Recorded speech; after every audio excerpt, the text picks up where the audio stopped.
Hello good evening friends, कैसे हैं आप।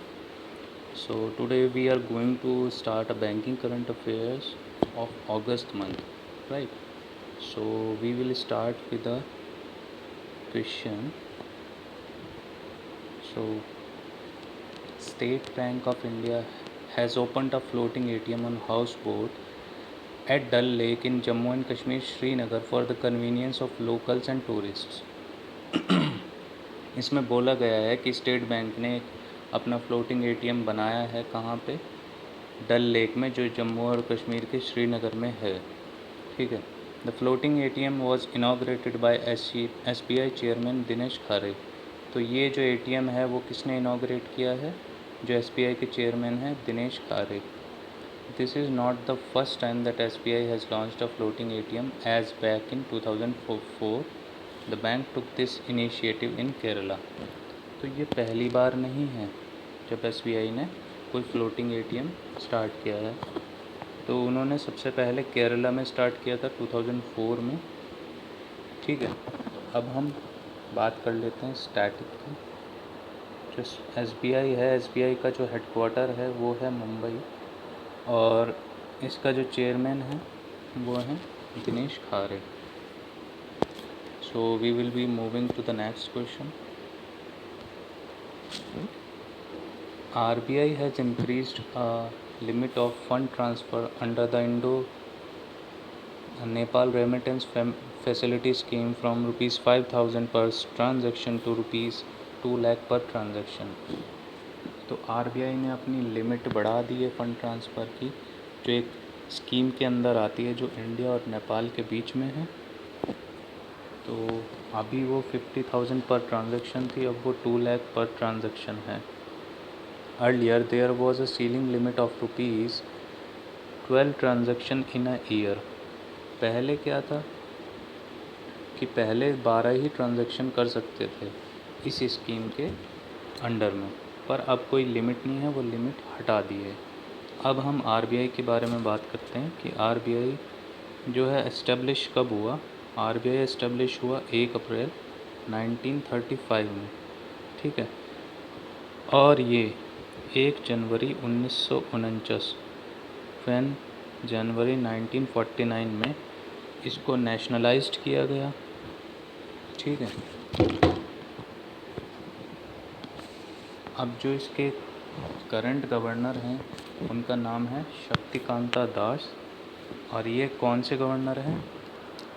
ये हैं 25th गवर्नर, राइट। ये 25th गवर्नर हैं, का नाम है शक्तिकांता दास।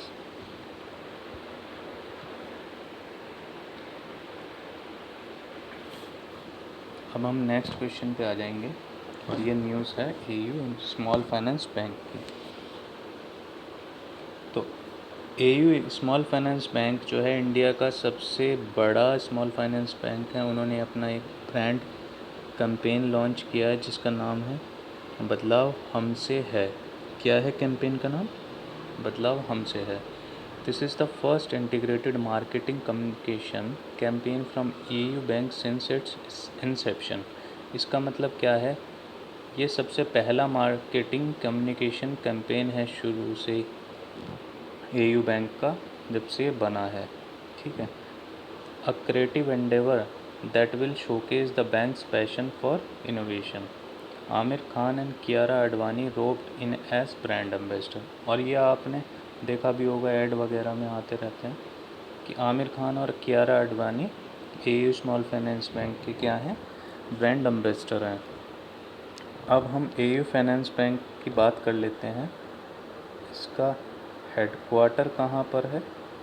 Jaipur. Jaipur that is in Rajasthan. और इसकी टैगलाइन की बात कर लेते हैं। इसकी टैगलाइन है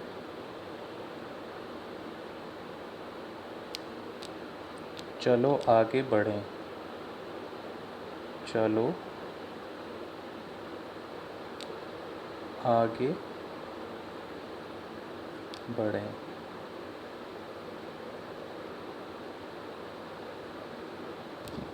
राइट गाइस।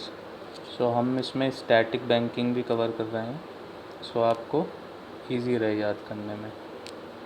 ठीक है, moving on to the next question.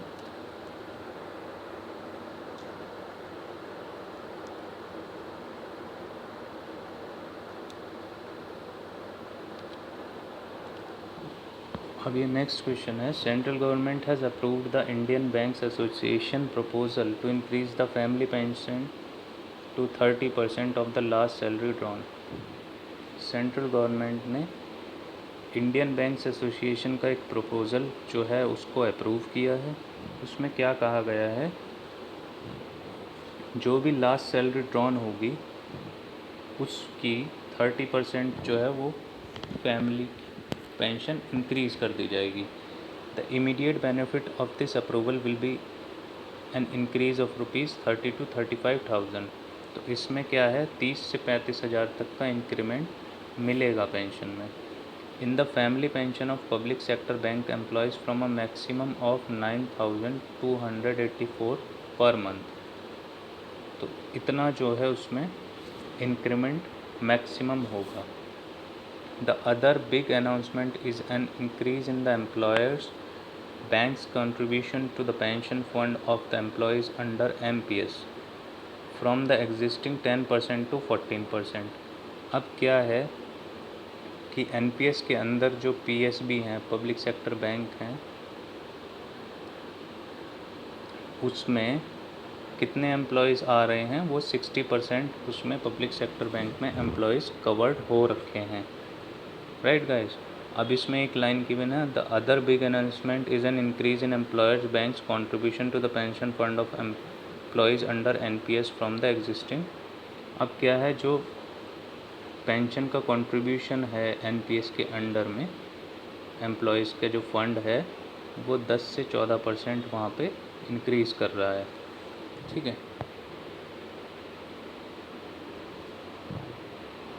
अब हम आ गए RBI की न्यूज़ पे। 2019 में RBI had permitted authorized card payment networks to offer card tokenization services to any token requester that is a third-party app provider through mobile phones and tablets. Now RBI has extended the scope of tokenization to include consumer devices, laptops, जो कि consumer devices में जो आते हैं, laptops, desktops, wearables. ठीक है, तो इनको जो टोकनाइजेशन सर्विसेज हैं कार्ड पेमेंट नेटवर्क के थ्रू, इनको जो है अलाउ कर दिया गया है इन कंज्यूमर डिवाइसेस के थ्रू। ये फिर से एक RBI की न्यूज़ आ गई है। RBI appointed panel under the chairmanship of NS Vishwanatham suggests 4-tier structure for urban cooperative banks. ठीक है, RBI ने एक पैनल बनाया है जिसका चेयरमैन कौन है, NS विश्वनाथम। NS विश्वनाथम ने क्या सजेस्ट किया है कि अर्बन कोऑपरेटिव बैंक्स के लिए एक 4-tier स्ट्रक्चर होना चाहिए। Minimum CRAR, capital to risk weighted assets ratio. तो मिनिमम जो CRAR है वो वेरी करना चाहिए 9% से 15%। और CRAR क्या होता है, capital to risk weighted assets ratio. अब CRAR को एग्ज़ाम में कैसे एक्सपेक्ट कर सकते हैं हम, CRAR पूरी फुल फॉर्म क्वेश्चन में कभी नहीं पूछते हैं, वो पूछ लेंगे कि ये CRAR जो है उसको क्वेश्चन में हाईलाइट कर देंगे, उसके बाद उसमें कोई एक पर्टिकुलर लेटर पकड़ लेंगे, वो CRAR इनमें से कोई भी, उसका वो मीनिंग पूछ लेंगे, ये क्या है एक्चुअली में, क्या है इसका मतलब। तो यहाँ पे capital to risk weighted assets ratio, तो C का मतलब कैपिटल है, R का मतलब रिस्क वेटेड, A का मतलब एसेट्स और R का मतलब रेशो। सो यही इसमें बताया गया है कि 9% से 15% को इंक्रीज़ हो गया है। The Reserve Bank appointed committee has suggested a 4-tier structure for urban cooperative banks depending upon the deposits. तो अब यही जो ऊपर बताया गया कि 4-tier स्ट्रक्चर बनाया गया अर्बन कोऑपरेटिव बैंक्स के लिए, वो डिपेंड करता है किस पे, डिपॉजिट्स पे, and prescribed different capital adequacy and regulatory norms. वो इस पे भी डिपेंड करता है कि वहाँ उसकी कैपिटल एडिक्वेंसी और रेगुलेटरी नॉर्म्स क्या हैं, राइट, कि क्या उसकी कैपिटल है, जो अर्बन कोऑपरेटिव बैंक हैं उसकी क्या उसकी कैपिटल है, उस पर भी डिपेंड करेगा ये सब चीज़ें। Reserve Bank of India has come up with a draft rule with modifications in the existing regulation related to foreign investment to discourage round tripping. The central bank is looking to tweak the existing regulations and have come up with the draft rules around the round tripping. अब RBI जो है एक draft rule के साथ आया है, उसने क्या किया है, मॉडिफिकेशंस किए हैं जो एग्जिस्टिंग रेगुलेशन है किससे रिलेटेड, फॉरेन इन्वेस्टमेंट से। जो भी कोई बाहर से पैसा आ रहा है उससे रिलेटेड कोई भी जो है मॉडिफिकेशंस करना है, उसके लिए इन्होंने एक रूल को ड्राफ्ट किया है टू डिस्करेज राउंड ट्रिपिंग। जो राउंड ट्रिपिंग होती है उसको डिस्करेज करने के लिए, उसको कम करने के लिए। The central bank is looking to tweak existing regulations and has come up with the draft rules and around the round tripping। तो यही इसमें बताया गया है जो मैंने आपको ऊपर अभी इसमें बताया। Reserve Bank of India is putting in a place a platform for regulated entities for integrated supervision and monitoring। इसको हम क्या बोलते हैं, प्रिज्म। अब ये प्रिज्म है, राइट। तो फुल फॉर्म तो यहाँ पर नहीं पूछेंगे, पर ये पूछ लेते हैं एक एक वर्ड का मतलब क्या है इसमें। तो यहाँ पर RBI ने एक प्लेटफॉर्म लॉन्च किया, उसका नाम क्या है, प्लेटफॉर्म। इसका मीनिंग प्लेटफॉर्म, R का मीनिंग रेगुलेटेड एंटिटीज़, I का मीनिंग इंटीग्रेशन, S का मीनिंग सुपरविजन एंड M का मीनिंग मॉनिटरिंग, राइट गाइस। तो ये इस तरीके से कोई क्वेश्चन बना के एक पूछ सकता है कि इनमें से किसकी फुल फॉर्म क्या है। ये एक web based end to end workflow automation system है। वेब बेस्ड का मतलब ऑनलाइन ये सिस्टम है। इससे क्या होगा कि जो सुपरवाइज्ड एंटिटीज़ हैं उनके कंप्लायंस को बढ़ावा दिया जाएगा, उन्हें स्ट्रेंथ मिलेगी। This is aimed at helping supervised entities to strengthen their internal defences and resilience and bringing focus on root cause analysis, right guys. इसमें क्या किया जाएगा, जो इनकी सुपरवाइज्ड एंटिटीज़ हैं उनको हेल्प करेंगे, उनके इंटरनल डिफेंसेस को स्ट्रॉन्ग करेंगे, राइट। और जो रूट कॉज एनालिसिस हैं उन पे फोकस किया जाएगा, ठीक है।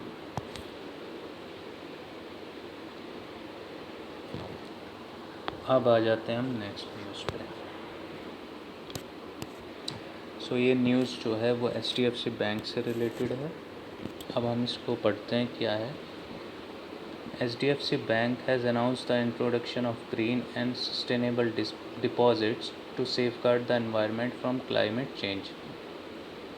तो HDFC बैंक ने एक जो है ग्रीन एंड सस्टेनेबल डिपॉजिट्स के नाम से एक कुछ स्कीम शुरू की है। उसमें क्या है कि क्लाइमेट चेंज जो हो रहा है उससे उसको सेव किया जाए। These fixed deposits will be directed towards financing green and sustainable housing, credit solutions and services। तो ये है कहाँ पे एप्लीकेबल होगी। फॉर एग्ज़ाम्पल HDFC बैंक की हाउसिंग फाइनेंस भी होगी, वो वहाँ पे हाउसिंग क्रेडिट सॉल्यूशंस और जो सर्विसेज प्रोवाइड करेंगे उनको कोशिश करेंगे कि वो ग्रीन और सस्टेनेबल रहें, कि मतलब वो इको फ्रेंडली रहें और सस्टेनेबल रहें। अब हम HDFC बैंक की बात कर लेते हैं। HDFC बैंक का जो हेडक्वार्टर है वो कहाँ पर है? ये है मुंबई में।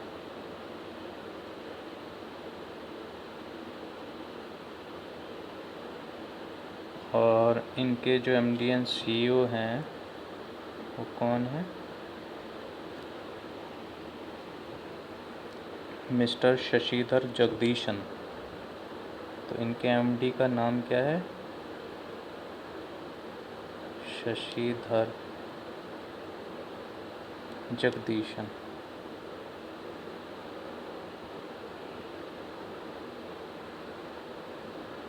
राइट गाइस, तो ये क्वेश्चन पूछ लिए जाते हैं, वैसे कॉमन है बट फिर भी आपको याद होने चाहिए।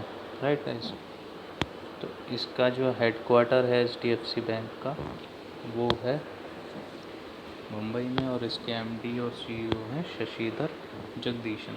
अब इसको याद रखेंगे, HDFC bank green and sustainable deposits. Green and sustainable deposits किसका है? HDFC बैंक का है। अब अगेन RBI की न्यूज़ आई है। RBI imposed a monetary penalty of ₹1 crore on cooperative Rabobank UA। ठीक है, RBI ने एक मॉनेटरी पेनल्टी लगाई है, कितने रुपीस की? 1 करोड़ की। कौन से बैंक पे? Cooperative Rabo bank UA। अभी कोऑपरेटिव रैबो बैंक यहाँ का तो नहीं है, पर जिस पे पेनल्टी लगाई है वो मुंबई की ब्रांच है और ये है Netherland based Rabobank group. तो ये Netherland based Rabobank group की ही एक ब्रांच है जो मुंबई में है। The penalty has been imposed for contravention of certain provisions of the Banking Regulation Act 1949 and directions related to transfer to reserve funds। तो ये जो इस पे पेनल्टी लगाई है, कुछ ये बैंकिंग रेगुलेशन एक्ट के तहत लगाई हैं और कुछ डायरेक्शन हैं जो ट्रांसफ़र टू रिज़र्व फंड्स से रिलेटेड कुछ डायरेक्शंस हैं, उनकी गाइडलाइंस ना फॉलो की होंगी, इसीलिए वो पेनल्टी लगाई गई हैं।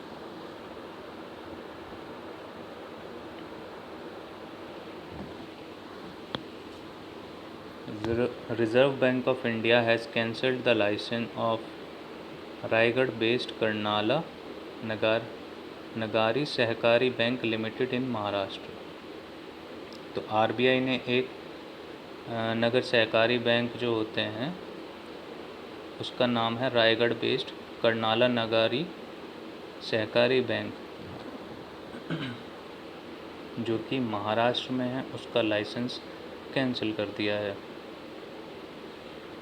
RBI ने अब ये क्यों किया है इसको हम देखेंगे। The licence of Karnala Nagari Sahakari bank was cancelled due to the insufficient capital and earning prospects and its continuance would have adversely affected depositors. Same जो ये भी अभी नगर सहकारी बैंक ये किस वजह से हो रहे हैं, इनका रीज़न यही है कि इनके पास कोई कैपिटल नहीं है, इनके पास पैसा नहीं है वो, और कोई आगे अर्निंग प्रॉस्पेक्ट नहीं है कि ये कुछ कमा पाएंगे। इसी के तहत जो डिपॉजिटर्स हैं उनके पैसा वहाँ पर वो बेकार जाएगा, वो बर्बाद हो जाएगा, इसीलिए ये इसका लाइसेंस इन्होंने कैंसिल कर दिया।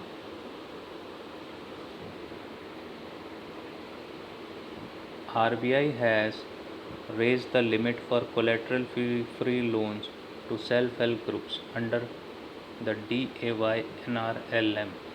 राइट, अब ये DAY-NRLM क्या है? तो DAY-NRLM है दीनदयाल अंत्योदय योजना नेशनल रूरल लाइवलीहुड्स मिशन। क्या है? दीनदयाल अंत्योदय योजना national rural livelihoods mission.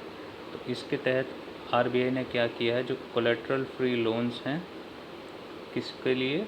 Self help groups के लिए। वो पहले कितने थे? वो पहले थे 10 लाख, अब वो 10 लाख से बढ़ाकर कितने कर दिए? 20 लाख। अब जो ये लोन जो सेल्फ हेल्प ग्रुप्स को दिए जाएंगे दीनदयाल अंत्योदय योजना के तहत, वो 10 लाख से बढ़ाकर 20 लाख रुपए कर दिए हैं। The DAY NRLM is the flagship program of Government of India for promoting poverty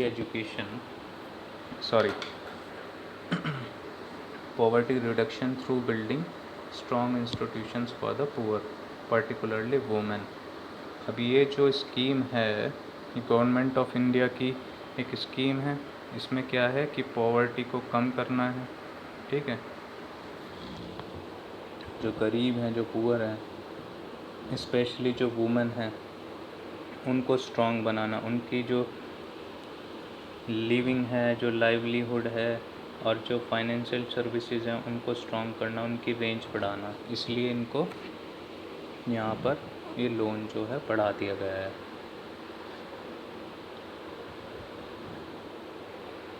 RBI has announced the launch of the scheme of penalty for non-replenishment of ATMs, as per which it will impose monetary penalties on ATMs or WAs, means white label ATMs, that run out of cash.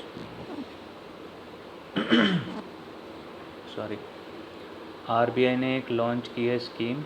उसमें क्या बोला गया है, जो भी ATM और white label ATMs जो है कैश से रन आउट हो जाएंगे, उनको क्या किया जाएगा, उन पर एक पेनल्टी लगाई जाएगी। क्या पेनल्टी लगाई जाएगी, अब देखिए।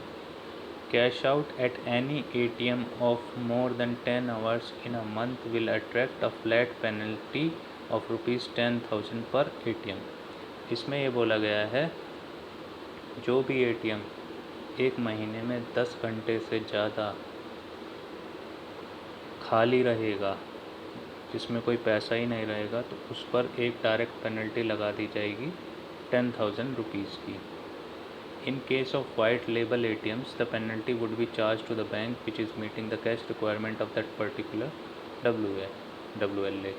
अब WLA जो है वो वाइट लेबल ATMs होते हैं। वाइट लेबल ATMs क्या होते हैं, ये ATMs जो होते हैं इन्हें ओन कौन करता है, इनको प्राइवेट एंटिटी ओन करती है। जैसे टाटा कम्युनिकेशंस, सबसे पहला जो वाइट लेबल ATM था वो टाटा कम्युनिकेशंस ने ही लगाया था, राइट। द बैंक में at its discretion recover the penalty from WLA operator. तो यही सब इसमें बताया गया है। अब हमारे पास जो न्यूज़ है वो है सूर्योदय स्मॉल फाइनेंस बैंक की, ठीक है।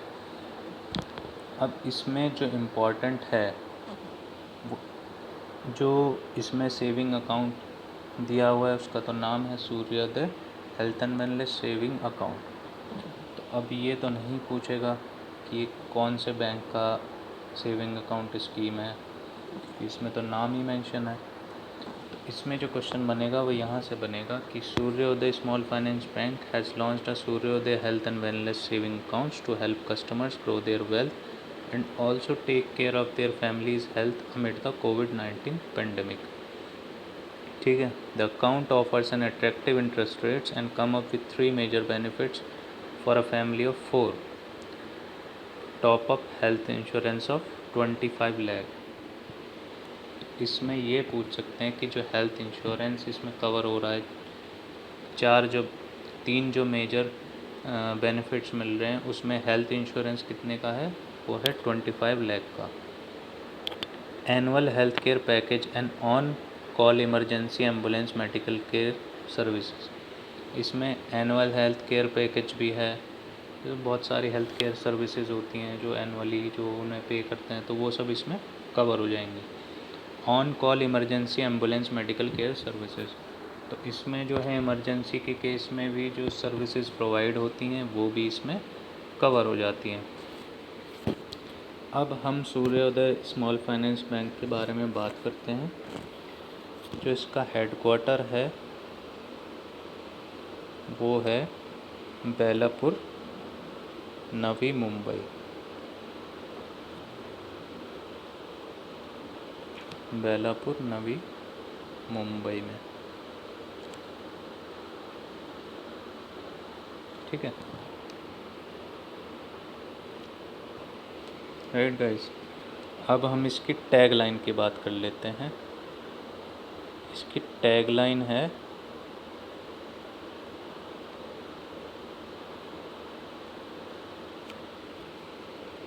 A bank of smiles. क्या टैग लाइन है इसकी? अ बैंक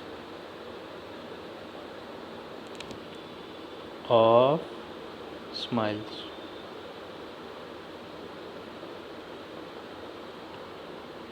राइट गाइस, तो अब इसमें हमें इसका हेडक्वार्टर याद रखना है। वो कहाँ पर है?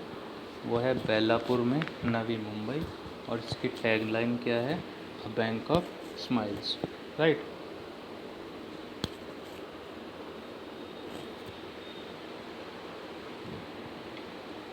अब हमारे पास फिर से एक आरबीआई की न्यूज़ है। The RBI has imposed a monetary penalty of ₹6 lakh on Bengaluru based Hewlett Packard financial services.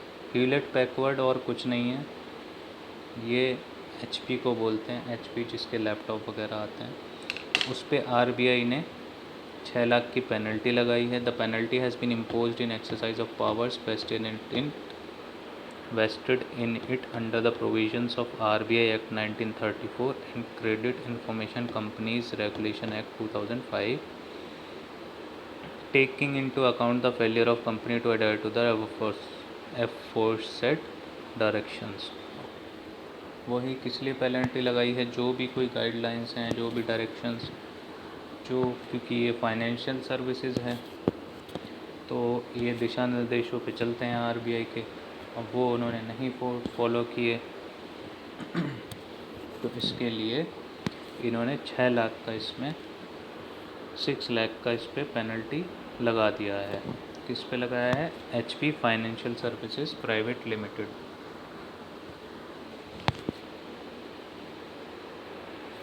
अब आते हैं एक्सिस बैंक पे। गाइस देखो, एक्सिस बैंक ने अभी क्या किया है हाल ही में, has cross the milestone of over 1 million customers on it's WhatsApp banking channel. तो इनका व्हाट्सएप बैंकिंग चैनल है, इस पर 1 मिलियन कस्टमर्स जो हैं वो आ गए हैं, जबकि टोटल रिक्वेस्ट कितनी थी अब तक? 6 मिलियन की। तो 1 मिलियन तो हो चुके हैं। 1 मिलियन का मतलब है 10 लाख। 1 मिलियन में 10 लाख होते हैं, तो 10 लाख जो कस्टमर्स हैं वो आ चुके हैं व्हाट्सएप बैंकिंग चैनल पे एक्सिस बैंक के। Axis bank has launch the banking services on WhatsApp in January 2021। जो ये सर्विसेज जो अभी इन्होंने चालू की हैं एक्सिस बैंक ने, ये कब की थी? ये जनवरी 2021 में ही लॉन्च की हैं।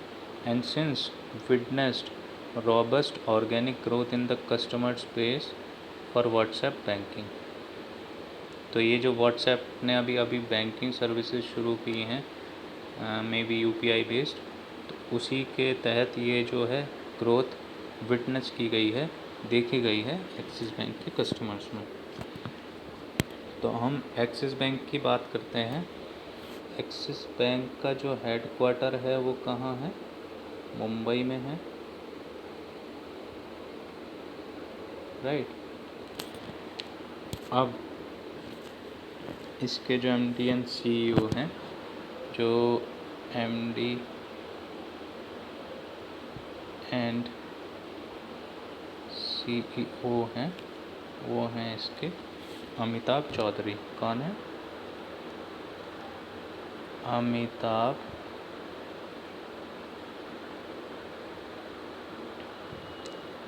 Chaudhary, right guys. तो एक्सिस बैंक का हेडक्वार्टर कहाँ पे है? इसका हेडक्वार्टर है मुंबई में, और इसके एमडी एंड सीईओ हैं अमिताभ चौधरी। इसके एमडी एंड सीईओ कौन है? Amitabh Chaudhary. Axis bank Amitabh, Axis Amitabh, right. तो हम इसको इस तरीके से भी याद कर सकते हैं। ओके।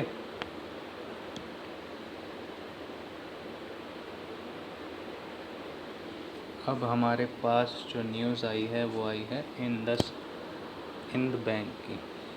अभी हाल ही में क्या हुआ है, आरबीआई ने एजेंसी बैंक बनाए हैं बहुत सारे, ठीक है। उनमें से एक बैंक है इंद बैंक।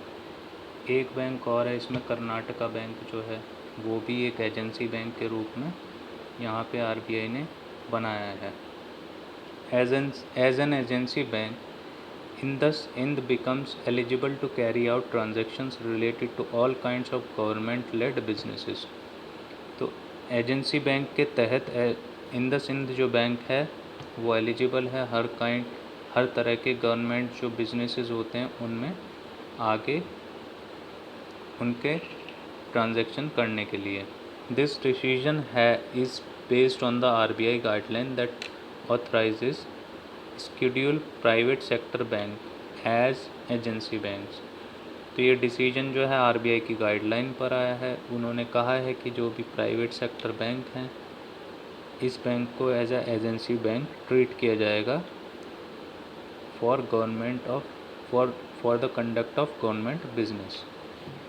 राइट गाइस, तो जो भी बिजनेस होंगे गवर्नमेंट के उसके लिए इसको एजेंसी बैंक बनाया गया है। अब हम इंद बैंक की बात कर लेते हैं। इसका जो हेडक्वार्टर है वो कहाँ पर है, पुणे में। राइट गाइस, और इनके जो एमडी और सीईओ की बात कर लेते हैं। ये कौन है, सुमंत कटपालिया। जो इंडसइंड बैंक है उसका हेडक्वार्टर है पुणे महाराष्ट्र में, और इसके जो एमडी एंड सीईओ हैं वो हैं Sumant कटपालिया। Sumant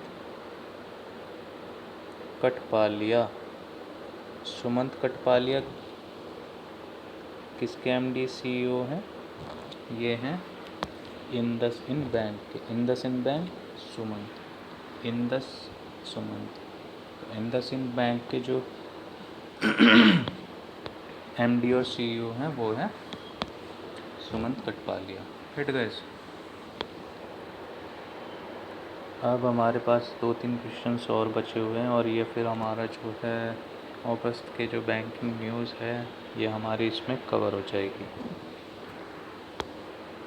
RBI has imposed a penalty of ₹50.35 lakh on Janlakshmi cooperative bank Nashik. जो ये जनलक्ष्मी बैंक जो है नासिक का, इस पे आरबीआई ने एक पेनल्टी लगाई है 50,35,000 रुपये की, for non compliance with certain regulatory requirements. ठीक है, the penalty on Janlakshmi cooperative bank has been imposed for non compliance with direction issued by RBI. तो ये जो इन पे पेनल्टी लगाई गई है ये आरबीआई के निर्धारित जो डायरेक्शंस हैं उनको ना फॉलो करने के लिए। किस में, placement of deposits with other banks, कि जो इनके डिपॉजिट्स हैं दूसरे बैंकों में, दूसरे अर्बन कोऑपरेटिव बैंकों में, उनके जो दिशा निर्देश हैं, जो डायरेक्शंस हैं जो आरबीआई के थ्रू दी गई हैं उनको इन्होंने फॉलो नहीं किया। तो इसीलिए आरबीआई ने जनलक्ष्मी कोऑपरेटिव बैंक नासिक पे 50,35 लाख यानी 50.35 लाख का ये है पेनल्टी लगा दिया है।